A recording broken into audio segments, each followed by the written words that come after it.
Makanya disaksikan Allah itu. Jadi untuk melihat dan menyaksikan Allah itu, inilah yang dihantarkan oleh Rasul kepada kita. Sebelum kita beribadah, sebelum kita sholat, maka apa yang Allah wajibkan dahulu kepada Nabi dan Rasulnya dan sampai kepada kita ini, yang pertama kali Allah wajibkan, yang pertama kali Allah fardukan kepada Bapak Ibu, kepada Nabi dan Rasul sebelum kita, itu adalah awaludin ma'rifatullah.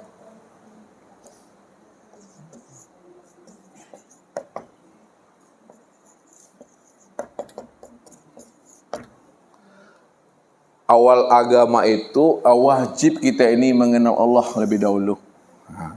Kalau kita tidak mengenal Allah, Bapak Ibu, tidak akan pernah bisa kita ingat akan Allah itu. Maka syarat makrifat itu, Bapak Ibu, syarat makrifat supaya kita bisa ingat Allah itu, syaratnya mesti liqa nih. Orang yang mengenal itu mesti berjumpa itu. Syarat liqa berjumpa itu musyahadah. Nih. Musyahadah. Mesti menyaksikan Tuhan itu. Syarat musyahadah itu adalah muwajahah. Siapa yang telah bertatap wajah dengan Tuhannya, siapa yang telah bertatap wajah dengan Robnya, maka ketika itulah terjadilah namanya fana. Fana, lenyap dirinya. Makanya Bapak Ibu kalau cepat makrifatnya, cepat pula matinya. Cepat mengenal Tuhan, cepat matinya. Jadi orang-orang tua kita dahulu takut betul dia menyuruh anaknya belajar ilmu tauhid dan makrifat. Jangan kamu belajar lagi nak, nanti cepat matimu. Benar atau salah kalimat itu? Benar itu. Benar Bapak Ibu. Kalau anaknya belajar ilmu makrifat, cepat matinya. Tapi orang tuanya salah memahami makna cepat mati itu. Ya, ini yang kita mesti pahami.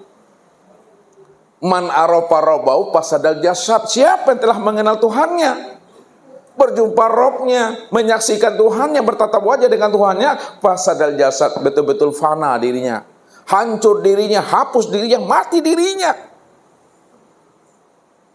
Makanya orang yang makrifat cepat matinya. Ini yang wajib kita kenal lebih dahulu. Awaludin ma'rifatullah. Ini dia wajib. Wajib kita mengenal Tuhan tuh. Kalau ada hukum taklifi di atas wajib Bapak Ibu, di atas wajib itulah Bapak Ibu mengenal Allah itu. Kenapa demikian? Karena Allah itulah ruhnya ibadah Bapak Ibu. Allah itulah nyawanya ibadah. Ibadah yang tidak ada ruhnya, ibadah yang tidak ada nyawanya, maka ibadah itu akan mati. Kalau ibadah itu mati, maka tidak ada rasa. Kalau tidak ada rasa, tidak ada nikmat tuh. Padahal kita ini, ya, apapun yang kita makan, apapun yang kita minum, yang kita cari itu adalah rasa dan nikmat di sana Bapak Ibu. Ustaz tanya sama Bapak Ibu ini, kalau Bapak Ibu beli durian, apanya durian yang Bapak Ibu beli sebenarnya? Walaupun durian itu harganya 100.000, apanya durian yang Bapak Ibu beli? Rasanya itu yang Bapak Ibu beli itu. Ya, kenapa rasanya kita beli? Karena di dalam rasa itulah adanya nikmat. Jadi untuk mendapatkan rasa, untuk mendapatkan nikmat, dapatkan dulu rasa. Itu ilmunya. Kalau kita ingin mendapatkan nikmat, dapatkan rasa. Untuk mendapatkan rasa, makan isinya. Untuk mendapatkan isinya, buka kulitnya. Untuk boleh kita membuka kulitnya, beli duriannya. Nggak marah pula orang nanti. Iya. Kenapa? Di dalam kulit itulah letaknya isi. Di dalam isi itulah letaknya rasa. Di dalam rasa itulah letaknya nikmat itu. Mana yang kulit? Yang kulit itu inilah tubuh. Ini yang syariat nih. Yang syariat inilah yang kulit. Pada diri Bapak Ibu ini yang tubuh. Rupanya di dalam syariat itu ada thariqat. Di dalam syariat itu ada isi. Itu disebut namanya qalbu. Itu disebut namanya ruhani. Ya. Makanya ada kolbu yang jasmani, ada kolbu yang latifatur rabbani namanya. Ya, yang tidak berdarah atau ruhani. Di dalam tarekat itulah duduknya hakikat. Di dalam ruhani itulah letaknya ruh itu yang sebenarnya. Di dalam hakikat itulah makrifat. Di dalam ruh itulah letaknya sir. Ini yang mesti dipahami. Makanya kita wajib belajar syariat yang bertorikat, torikat yang berhakikat, hakikat yang bermakrifat. Makrifat itulah jalan untuk usul liqa bermusahadah dengan Tuhan. Makanya wajib kita mengenal Allah itu. Pertanyaannya, kalau wajib kita mengenal Allah, lalu bagaimana jalan kita mengenal Allah? Padahal tidak ada satupun manusia yang mampu mengenal diri Tuhan, walaupun itu Nabi dan Rasul. Kalau Bapak Ibu ingin mencari dan menemui Tuhan, Bapak Ibu habiskan diri Bapak Ibu ini 50 tahun, 70 tahun, lalu Bapak ingin berjumpa dengan Tuhan, haram noji Bapak Ibu. Tidak akan pernah Bapak Ibu berjumpa dan bersua dengan Allah itu. Walaupun Bapak Ibu ingin menjumpai Tuhan, tapi kalau Allah tak nondak dirinya ingin dikenal dan diketahui oleh orang yang mencarinya, tidak akan pernah Bapak Ibu bisa mencari Tuhan itu. Sia-sia perjalanan kita ini. Bapak Ibu bisa kenal Tuhan, itu adalah karena Tuhan. Allah yang datang mencari dan menemui Bapak Ibu. Kalau Allah datang mencari dan menemui kita, lalu diperkenalkannya dirinya kepada kita, barulah kita bisa mengenal Allah. Inilah yang dikatakan oleh Rasul, araftu rabbi bi rabbi.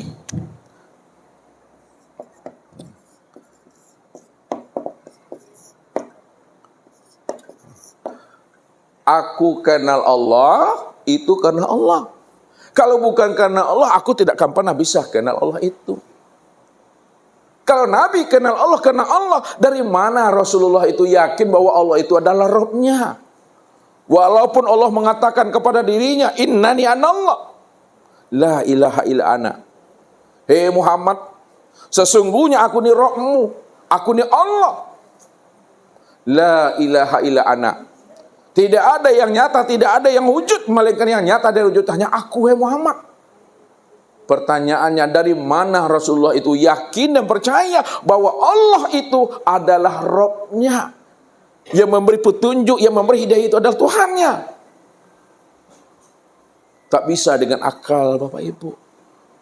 Makanya Nabi yakin bahwa Allah itu adalah Rabb-Nya, karena Allah lah sebenar-benarnya yang membukakan rahasia dirinya kepada Nabi itu. Inilah yang disebut namanya dengan iman.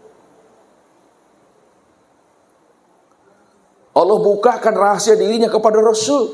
Allah pancarkan rahasia dirinya kepada Rasul. Ketika itulah Rasul yakin dan percaya bahwa yang mengatakan Allah itu memang adalah Rabb-Nya itu. Barulah Nabi bisa mengatakan araftu rabbi bi rabbi. Aku kenal Allah itu karena Allah. Allah yang memberikan keimanan, Allah yang menancapkan keyakinan di dalam hatiku sehingga aku tidak bimbang dan tidak ragu bahwa Dia adalah Tuhan. Disinilah rahasianya Allah katakan, walakinnallaha habbaba ilaikumul imana wa zayyanahu fi qulubikum. Akulah yang membuat hatimu cinta kepada aku. Kamu yakin dengan aku, itu kena aku, kata Allah. Makanya kata Rasul, iza dakhala nur fi qalbil mu'min in pasoha wan saroha.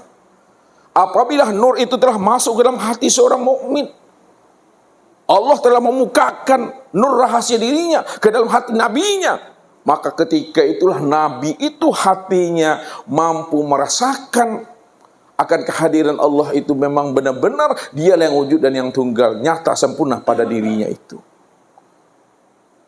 Inilah yang disebut namanya iman yang isbatul yakin. Iman yang kamil Bapak Ibu. Jadi baru kita bisa mengenal Allah apabila Allah memperkenalkan dirinya kepada kita. Lalu bagaimana jalannya? Ini jalannya. Kalau kita tidak bisa langsung dengan Tuhan, tidak bisa. Sedangkan Allah ingin dikenal.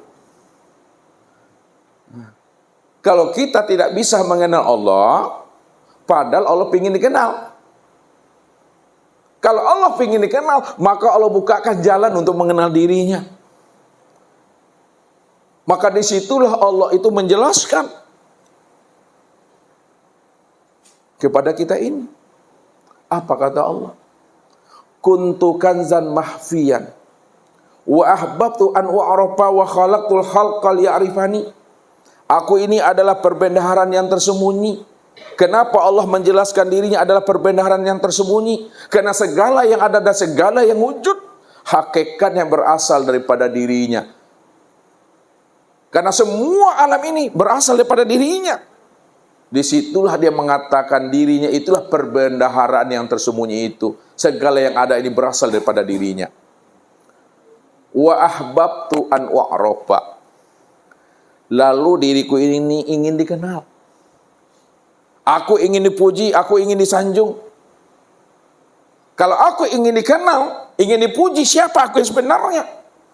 Kalau aku ini adalah Rabb, aku ini Tuhan, siapa yang akan menjadi hamba? Siapa yang akan menjadi makhluk? Kalau sekiranya aku adalah makhluk, siapa yang akan menjadi Tuhan? Siapa yang Khalik? Kalau aku ini Allah, siapa yang akan memuji aku?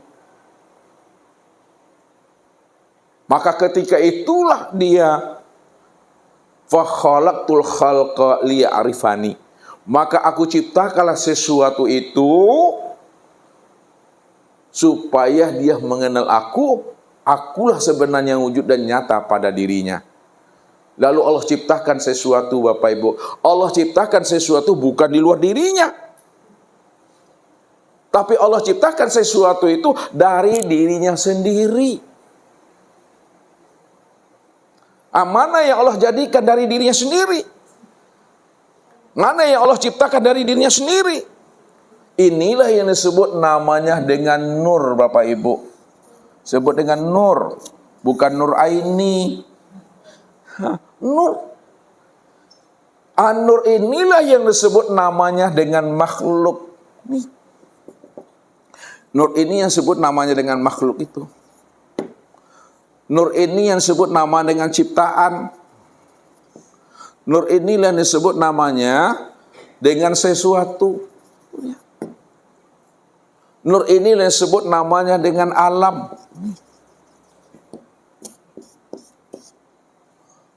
Maka melalui makhluk, melalui ciptaan, melalui sesuatu dan alam itulah kita bisa mengenal Allah. Mana yang dikatakan makhluk, ciptaan, alam dan sesuatu? Ini adalah nur.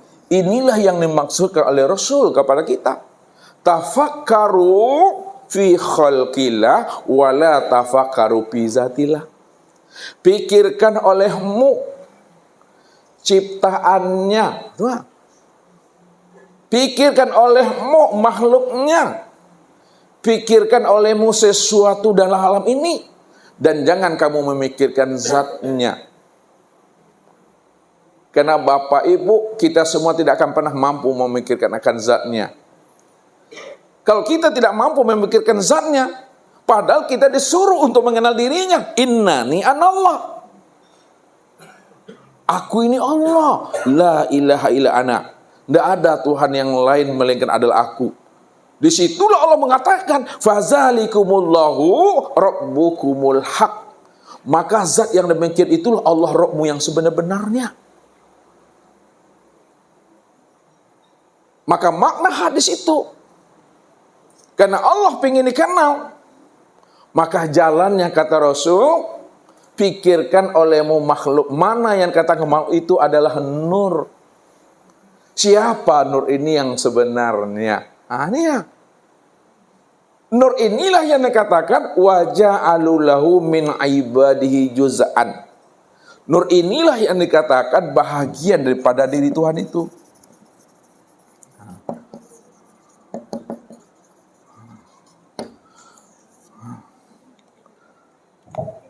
Jadi ini yang dikatakan bahagian dari Tuhan.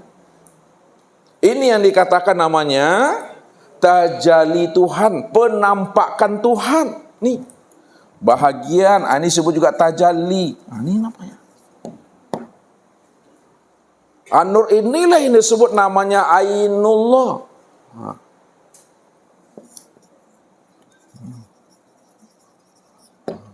Nur ini juga lah yang disebut namanya dengan wujudullah. Wujudullah, Ainullah, tajalinya Allah atau bagian diri Allah, itu sebenarnya adalah cermin untuk memandang akan wujud rupa dirinya. Begitulah bahasa kiasnya. Makanya dikatakan nur itu secara ilmu tarikatnya adalah mir'atilah, cermin untuk memandang wujud nyatanya diri Allah itu. Ini yang mesti dipahami. Nah, kalau dihantarkan bahasa kias dengan bahasa yang halus, ini yang saya katakan. Kalaulah Allah itu lautan, maka alam semesta ini, inilah setetes daripada lautan itu. Alam semesta ini, inilah bagian percikan daripada diri Tuhan. Sedangkan alam semesta, langit dan bumi, mana besar dengan di Bapak Ibu? Mana yang besar? Besarlah alam semesta, apalagi kita. Sekecil atom kita ini ya. Sekecil atom itu juga bagian daripada Allah itu. Kiasnya lagi Bapak Ibu diantarkan dulu dengan berkias-kias. Ya, kita buat lautan Bapak Ibu, air laut nih. Lalu kita ambil gayung. Kita ambil air laut tuh, gayung, masukkan dia ke dalam gelas. Pertanyaannya, setelah air laut itu kita masukkan dalam gelas, pertanyaan Ustaz, samakah air laut yang di dalam gelas ini dengan air lautan ini? Sama atau tidak? Kenapa dibilang sama? Karena dia bahagian dari lautan. Kalaulah air di dalam gelas ini bahagian daripada laut, maka bahagian air laut itu yang ada dalam gelas ini, itu siapa sebenarnya? Itu adalah air laut itu yang sebenarnya. Itulah air laut. Kalaulah air dalam gelas ini bahagian daripada air laut, maka air yang ada dalam gelas ini yang dikatakan bahagian air laut itu tiada lain adalah air laut itu sendiri. Sekarang lautan itu adalah Allahnya. Alam semesta ini di Bapak Ibu itu, itulah yang disebut bahagian daripada lautan itu. Percikan daripada dirinya, tajalinya untuk Bapak Ibu.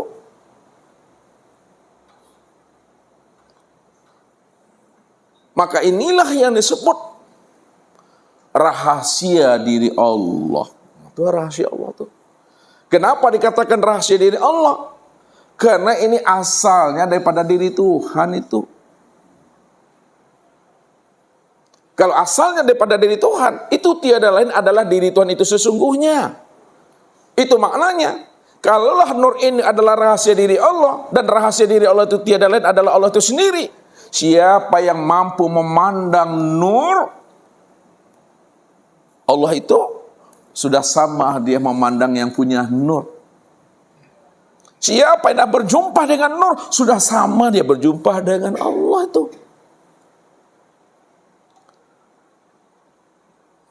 Disitulah dikatakan, karena nur ini asalnya daripada dari Tuhan, disebutlah namanya nur Allah.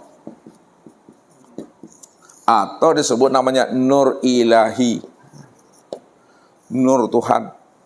Ini istilah Bapak Ibu. Jadi, nur ini kan asalnya daripada Allah, disebut namanya nur Allah atau nur ilahi, nur Tuhan. Yang kedua, karena nur ini tempat memandang nyatanya diri Tuhan. Nur ini tempat memandang nyatanya wujud Allah. Maka disebutlah namanya Nur Muhammad. Berarti Bapak Ibu, Nur Muhammad dengan Nur Allah itu Esa Bapak Ibu. Walaupun dua penyebutannya, dua dalam penghantaran kajinya, hakikatnya itu Nur Allah dengan Nur Muhammad itu hakikatnya Esa satu dia. Cara penyampaiannya saja yang berbeda. Inilah yang diistilahkan dua yang tiada berpisah, dua yang tiada bercerai. Itu maksudnya. Disebut Nur Allah, apa sebabnya tadi Bapak Ibu? Karena asalnya daripada Allah. Disebut Nur Muhammad. Disebut Nur Muhammad apa?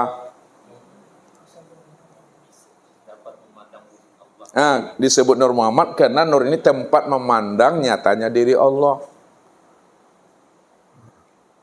Kalaulah Nur ini tempat memandang nyatanya wujud diri Allah, yang Allahnya yang mana yang sebenarnya?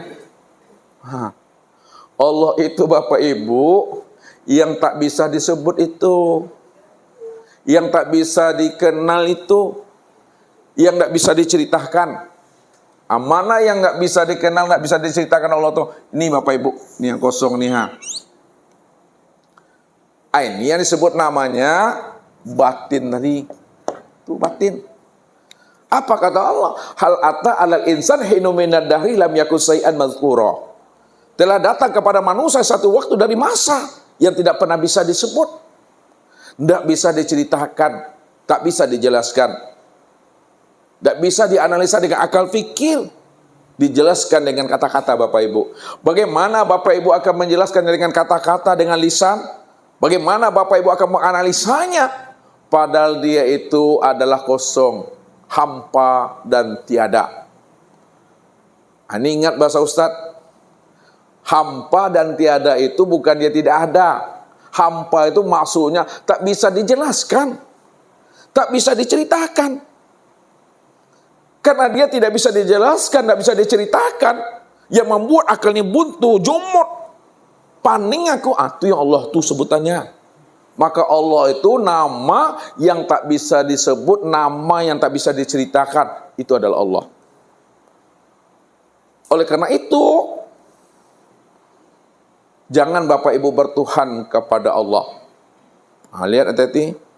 Jangan sampai salah memahami Ustadz. Jangan bertuhan kepada Allah. Bertuhan kepada Allah kafir. Apa maknanya? Kata Rasul, man abdal asma' dunal makna fahuwa kafir.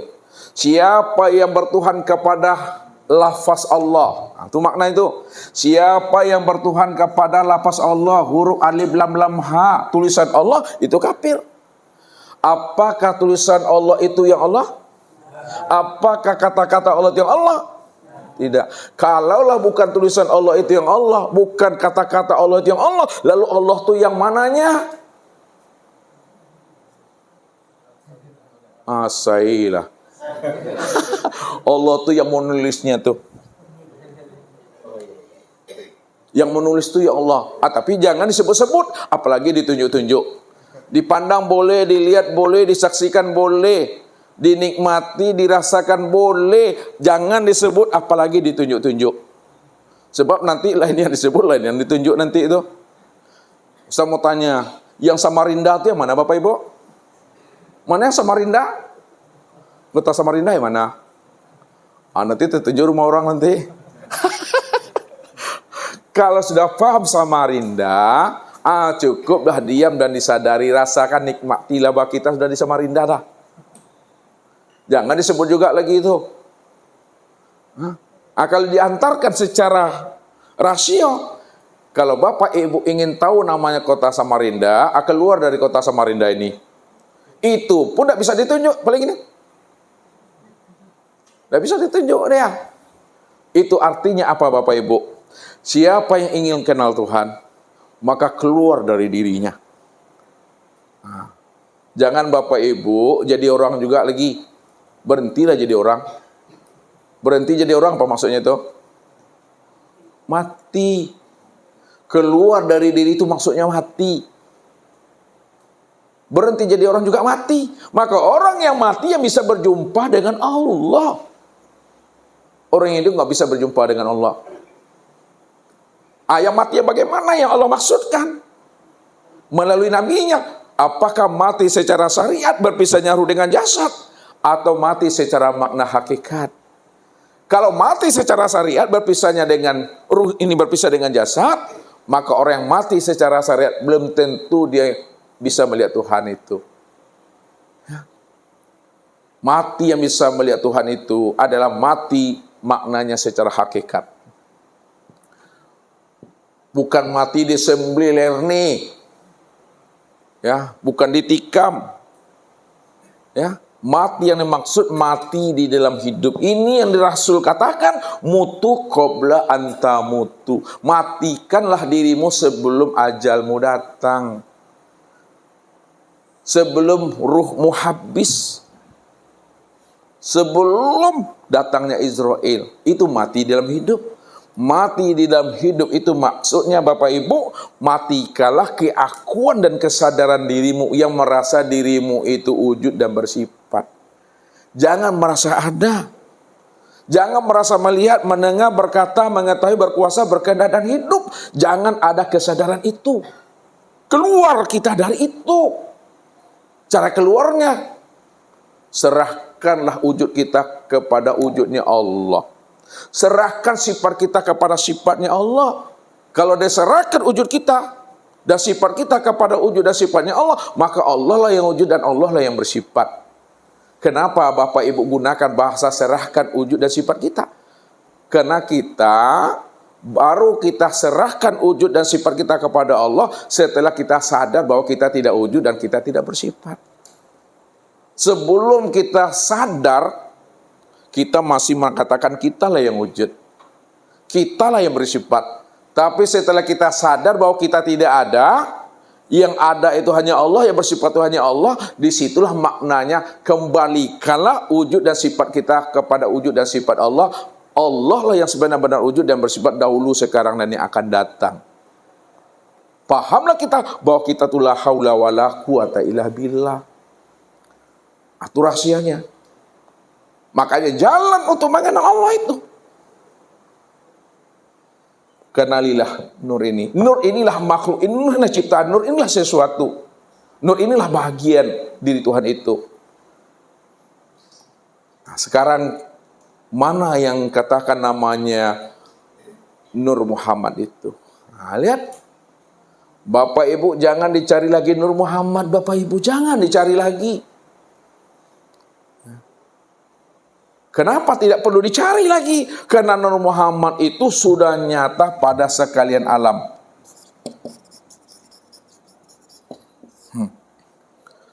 Nur Muhammad itu sudah nyata pada sekalian alam. Langit dan bumi ini seisinya, apapun bentuk dan rupanya, itulah Nur Muhammad yang hadir mengaji, yang mendengar Nur Muhammad ini.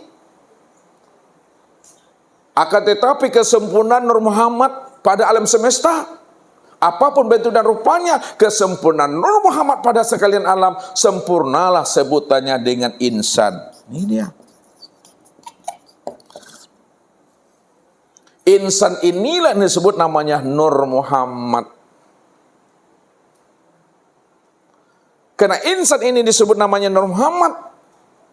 Sedangkan Nur Muhammad itu adalah rahasia Allah. Rahasia Allah tidak lain adalah Allah itu sendiri. Maka insan inilah yang disebut namanya dengan hamba Allah tuh. Hamba Allah. Hamba itulah yang Allah tuh. Yang menjadikan hamba tuh yang jadi hamba. Yang menjadikan nur tuh yang jadi nur. Yang menjadikan alam tuh yang jadi alam. Yang menjadikan sesuatu tuh yang jadi sesuatu. Yang menjadikan makhluk itu yang jadi makhluk. Siapa yang menjadikan makhluk hamba sesuatu dan insan? Ya Allah. Disitulah rahasianya. Allah itu bertahwil dalam segala bentuk dan rupa. Rasul katakan itu. Makanya orang tertipu memandang Allah. Karena dia tertipu memandang bentuk dan rupa, Bapak Ibu. Kenapa kita tidak mampu memandang kapas pada benang, pada kain, pada baju? Karena kapas itu sudah bertahwil menjadi benang. Benang sudah bertahwil nyata lagi dia menjadi kain. Kain bertahwil lagi menjadi baju.